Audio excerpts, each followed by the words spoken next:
The photograph sat in a simple wooden frame on the shelf by the window, half lit by the late afternoon sun. It showed a young woman standing beside a bus stop sign, her coat too thin for the season, her hair pulled back hastily as if she hadn't expected to be photographed at all. The city behind her was blurred, buildings leaning into one another like tired companions. For years, anyone who looked at that picture noticed the same thing first. She wasn't smiling. Her mouth rested in a straight, careful line, her eyes steady but guarded, as though she were bracing herself against something invisible. The photograph had been taken on a cold morning, many winters ago, when life felt like a series of waits, waiting for buses, for opportunities, for something to shift. At the time, the woman in the picture didn't think much of it. She had agreed to the photograph because the man with the camera asked kindly, and because she had nothing else to do while waiting. The man was a street photographer. Not famous, not ambitious, just someone who liked to capture quiet moments that people usually walked past. He had noticed her because she stood still in a way most people didn't. Everyone else paced, checked their phones, muttered under their breath. She simply stood there, hands folded around the strap of her worn bag, watching the road like she expected it to explain something to her. "May I?" he had asked, lifting his camera slightly. She hesitated, then nodded. No one had asked to photograph her before. The shutter clicked once. He smiled, thanked her, and walked away without another word. She boarded the bus minutes later and forgot about the moment almost immediately. Years passed. Life moved forward in uneven steps.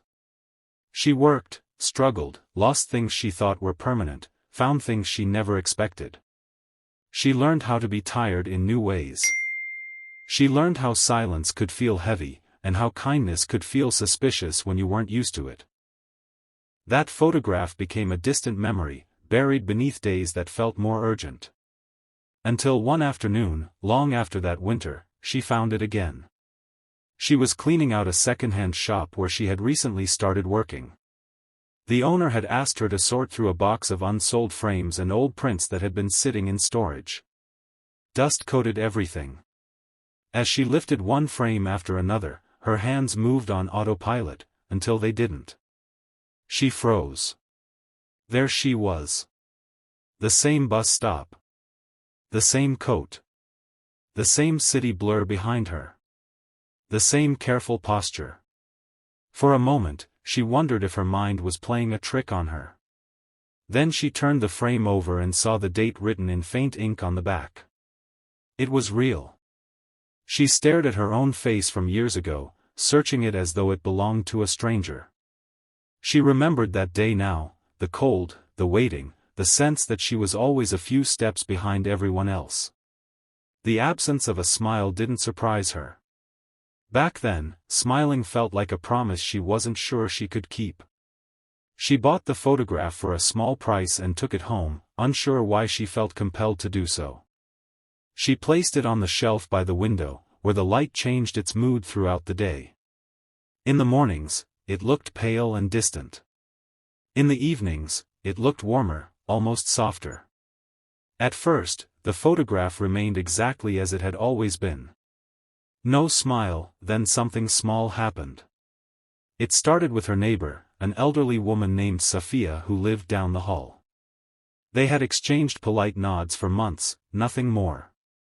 One evening, the woman knocked on her door, holding a bowl of soup with trembling hands. "I made too much," Safia said. "I thought you might like some." The soup was simple and warm, and it tasted like care.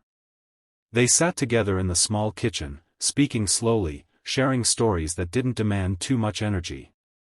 When Safia left, the apartment felt different, not fuller, exactly, but gentler. The next morning, as the woman passed the shelf, she paused. Something about the photograph felt off. She leaned closer. Her heart skipped in a way that felt foolish and impossible. The mouth in the picture no longer seemed as rigid. It was subtle, barely there, but the corners of her lips looked softer, as though they were beginning to remember how to lift. She laughed quietly at herself. Light, she decided. Dust. Imagination. But the feeling lingered. Days later, another small kindness arrived. A young boy from the building dropped his bag of groceries in the stairwell. Without thinking, she helped him gather the scattered items, handing him apples and cans one by one. He grinned at her, thanked her with an enthusiasm that felt oversized for such a small act, and ran off. That night, she stood in front of the photograph again. The smile was clearer now. Still not wide. Still restrained. But undeniably there. Her breath caught. She reached out, touching the glass lightly, as though it might ripple beneath her fingers. The eyes in the photograph looked different too, less guarded, more open, as if they had been waiting for permission to soften. She didn't tell anyone. She was afraid that saying it out loud would break whatever fragile logic allowed this to happen. Instead, she watched. Kindness kept arriving in quiet forms. A coworker covered her shift when she was exhausted. A stranger held the door when her hands were full. She, in turn, began offering small kindnesses of her own without overthinking them, sharing umbrellas, listening without interrupting, leaving coins by the bus stop for someone who might need them. With each passing week, the smile in the photograph grew. Not dramatically. Not unnaturally. It changed the way real smiles do, incrementally, shaped by moments rather than decisions. It became the smile of someone who had learned that not every day demanded armor. She started to understand. The photograph wasn't changing because time was moving forward.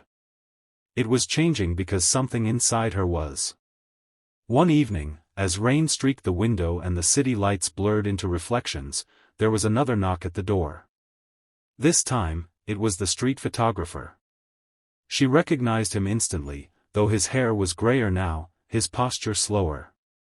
He held his camera at his side, as if unsure whether it was still welcome in his hands. "I'm sorry to bother you," he said. "I think I took your photograph once. A long time ago." Her heart raced. "I know," she replied. "I have it."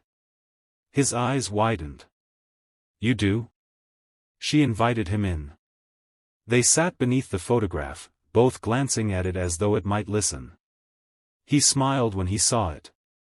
"You look different," he said gently. "So does the picture," she answered.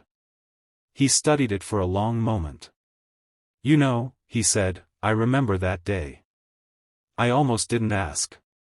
You looked like someone carrying a lot." "I was," she said simply. "And now?" She looked at the photograph again. At the smile that hadn't been there before. "Now," she said, "I think I've been learning how to set some of it down." He nodded, as if that was exactly the answer he expected. Before he left, he lifted his camera once more. "May I?" he asked again. This time, she didn't hesitate. The shutter clicked. When she looked at the new photograph later, she smiled immediately. Not because the smile was wide or perfect, but because it was honest. It belonged to someone who understood that kindness didn't erase pain, it made space around it. The old photograph remained on the shelf. Its smile stayed, steady and quiet, a reminder of the way small, ordinary kindnesses could reach backward and forward at the same time, reshaping even the moments we thought were already finished. And anyone who saw it now noticed something different first. Not the city. Not the coat. The smile.